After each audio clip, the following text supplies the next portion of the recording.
revanche, c'est vrai que la différence entre, je dirais, la Russie, ce que j'ai découvert, c'est que, en fait, chaque artiste est en général suivi par un pédagogue. Et ils sont très accompagnés, beaucoup plus que en France, dans notre tradition, où c'est l'émergence à travers le corps de ballet qui fait que, d'un seul coup, le travail, où on repère quelqu'un et ensuite on lui donne la possibilité.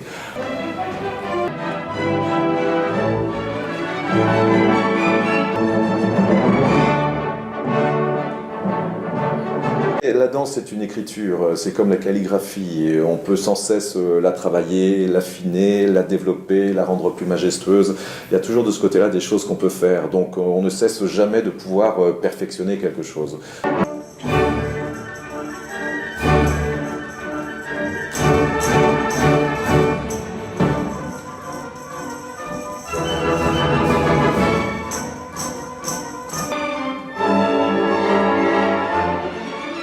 Vraiment, le danseur est au service de quelque chose qui est plus grand que lui-même.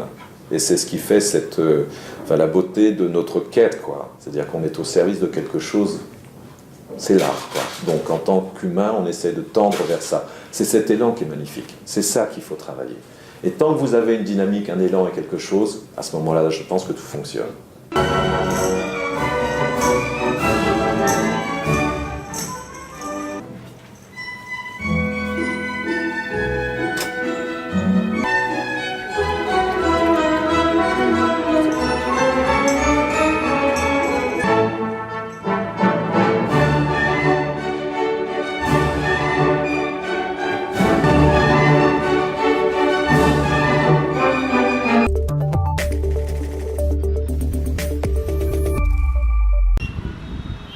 La fin d'une époque. Le cinéma Regal, l'un des plus vieux de New Delhi, ferme ses portes. Inauguré dans les années 30, il a vu défiler des stars de Bollywood, des hommes politiques et autres célébrités pendant des décennies.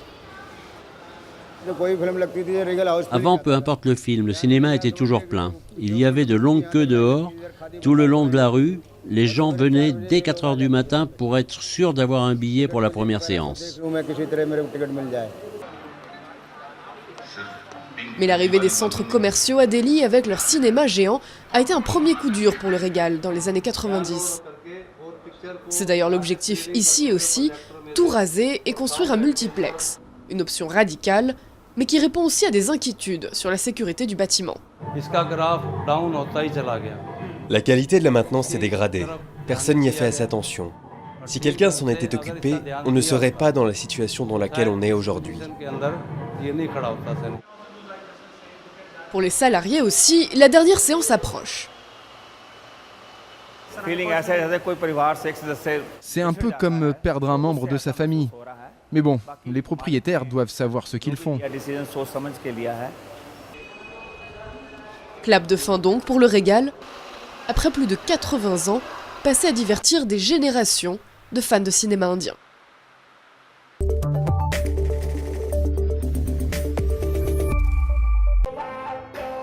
Revêtu d'une abaya traditionnelle, Narsi enflamme la scène du festival Step à Dubaï. Sur scène, des fans le rejoignent pour exécuter une danse irakienne. Le rappeur irako-canadien a remporté l'un des plus grands prix musicaux canadiens pour un clip sur le racisme, la guerre et la migration. Son but, combattre les préjugés sur la culture arabe. La culture arabe est attaquée. Elle est fétichisée en Occident et à travers le monde. Elle est soit maléfique, soit sexy, n'est-ce pas? La scène musicale alternative arabe connaît un succès grandissant. Les groupes mélangent rythmes traditionnels et hip-hop, rock, reggae ou funk. You see them using, for instance, the poetry of Mahmoud Darwish or the thoughts of and ideas of Edward Said. Il s'inspire par exemple de la poésie de Mahmoud Darwish et des pensées d'Edward Said, ainsi que des cultures urbaines afro-américaines. African-American cultures of American cities. Les défis sont de taille.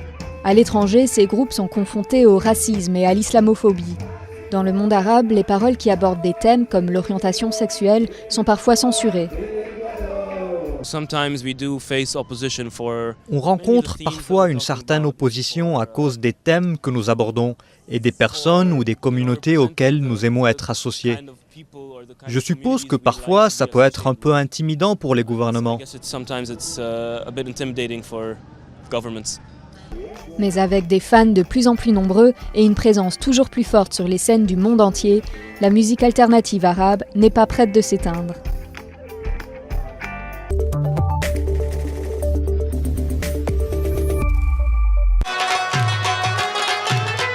Une seule arme, sa voix. À 18 ans, Zoulala chante pour se faire une place dans un monde d'hommes. Un véritable exploit, d'autant que la jeune femme est originaire de la province conservatrice de Nangarhar, bastion de l'État islamique et des talibans en Afghanistan.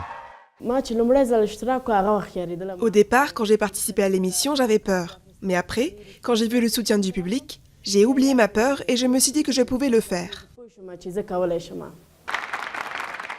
Parmi les membres du jury, Ariana Saïd, une star de la pop afghane. À travers ses chansons, elle défend les droits de ses concitoyennes régulièrement victimes de violences. Alors évidemment, elle ne cache pas son soutien à Zoulala. Le fait que Zoulala soit arrivée jusqu'en finale, ça montre que les gens commencent à s'ouvrir à l'idée que les femmes chantent. Ça veut dire qu'ils acceptent les chanteuses. Et c'est incroyable. Je suis vraiment heureuse.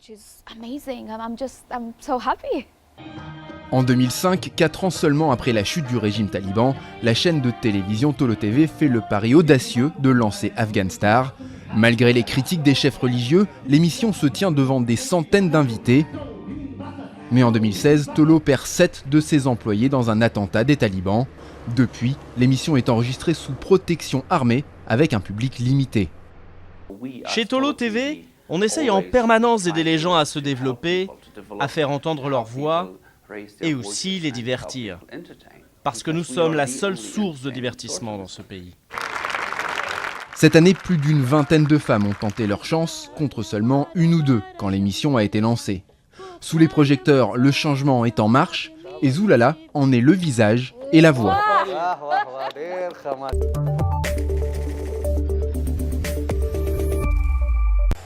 À l'occasion de la sortie de son second album, le groupe musical MC Fonctionnaire s'est produit sur une scène de la capitale centrafricaine. 623 000 km², c'est la superficie de la RCA. Et 2 vérités, le 2 c'est en chiffre. Pourquoi c'est en chiffre? Parce qu'en RCA, il y a toujours 2 vérités. Il y a la vérité officielle et la vérité officieuse. C'est pourquoi on a intitulé cet album 623 000 km² de vérité. MC Fonctionnaire ne cesse d'enregistrer du succès pour ses compositions qui touchent toutes les thématiques de la vie socio-économique. Beaucoup de fierté et surtout un sentiment d'avoir contribué à aider un jeune groupe émergent. C'est vrai que ça fait depuis 2011 qu'ils existent et c'est un groupe que j'aime beaucoup. Et ma présence ici, c'est vraiment à titre personnel, aussi pour représenter le ministère des Arts et de la Culture, mais aussi en tant que fan du groupe. MC Fonctionnaire, ce sont des jeunes sans emploi, des débrouillards qui ont choisi la musique comme moyen d'expression. Une manière de montrer que l'art musical peut aussi contribuer à promouvoir la paix et le vivre ensemble au sein de la communauté.